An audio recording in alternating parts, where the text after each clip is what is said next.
Sebelumnya terimalah salam Buddhis dari saya, Satyotu Namo Buddhaya. Di sini saya mewakilkan kelompok 3 untuk presentasi tentang media promosi online. Media promosi online yang saya pilih adalah Facebook dan Instagram. Dan produk yang saya pilih adalah baju. Mengapa saya memilih Facebook dan Instagram? Karena alasannya, yang pertama Facebook. Karena keberadaan Facebook menjadi media sosial yang dijadikan sebagai media promosi online selain di situs bisnis online. Dan penggunaan Facebook sebagai media promosi online diakui relatif mudah oleh para pemain bisnis online. Yang kedua, Instagram.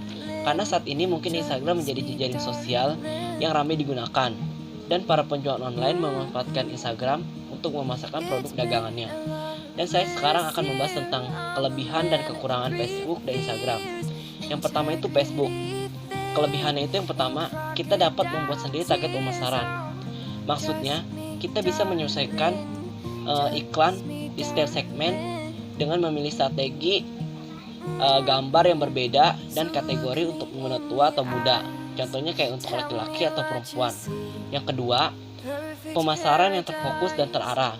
Contohnya itu, jika kita memiliki usaha di Jakarta, kita bisa menargetkan iklan tersebut hanya di Jakarta saja. Yang ketiga, gambar dapat dicantumkan.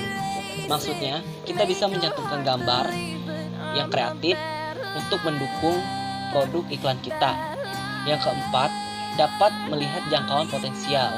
Maksudnya itu, kita bisa melihat seberapa banyak orang yang cenderung terhadap iklan kita atau yang melihat iklan kita. Yang kelima itu pesan berantai. Maksudnya, jika ada orang yang mengklik like dari iklan kita, maka iklan kita akan terlihat di beranda halaman Facebook orang tersebut. Dan sekarang kekurangan dari Facebook. Yang pertama itu, iklan tidak relevan. Maksudnya, ada beberapa iklan yang kita tidak targetkan atau kita tidak inginkan, dan itu akan membuat kita terganggu, bahkan juga membuat kita rugi. Yang kedua itu, sulit untuk mendapat perhatian dari orang-orang. Nah, maksudnya itu, biasanya orang itu sibuk dengan urusannya masing-masing. Jadi, tidak tahu ada iklan di Facebook mereka.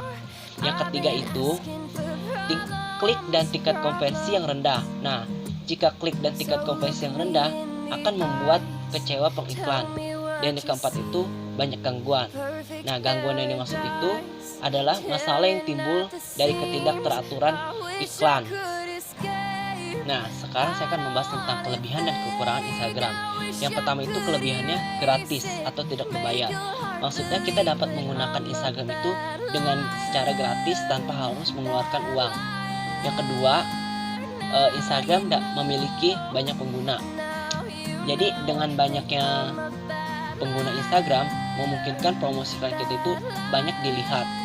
Yang ketiga itu memungkinkan Anda memasukkan kontak person. Jadi maksudnya itu kita bisa memasukkan kayak nomor telepon, alamat email, maksudnya kayak toko, nama toko online kita dan lain-lain. Yang keempat itu terdapat tool untuk melihat pengunjung kita. Jadi kita itu bisa melihat pengunjung kita itu ada berapa. Jadi di Instagram itu sudah disediakan toolnya. Dan yang kelima itu mudah dalam penggunaannya. Jadi semua orang itu bisa dengan mudah menggunakan Instagram tanpa harus lama belajar lagi. Yang keenam itu terkoneksi dengan media sosial lainnya. Jadi seperti kayak bisa terkoneksi dengan Facebook, WhatsApp dan lain-lainnya. Nah, selanjutnya itu ada kekurangan dari Instagram. Yang pertama itu persaingan yang ketat. Nah, maksudnya banyak para penjual online memasarkan produknya di Instagram. Jadi banyak persaingannya di Instagram. Yang kedua itu banyak spamming di Instagram. Nah, contohnya itu kayak banyak spam kayak gitu. Terutama itu di kolom komentar. Yang ketiga itu durasi video yang diupload itu hanya berdurasi 15 detik. Dan kita itu tidak bisa mengupload lebih dari 15 detik.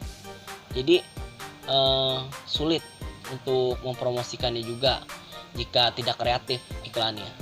Yang keempat itu foto yang ditampilkan itu berukuran kecil.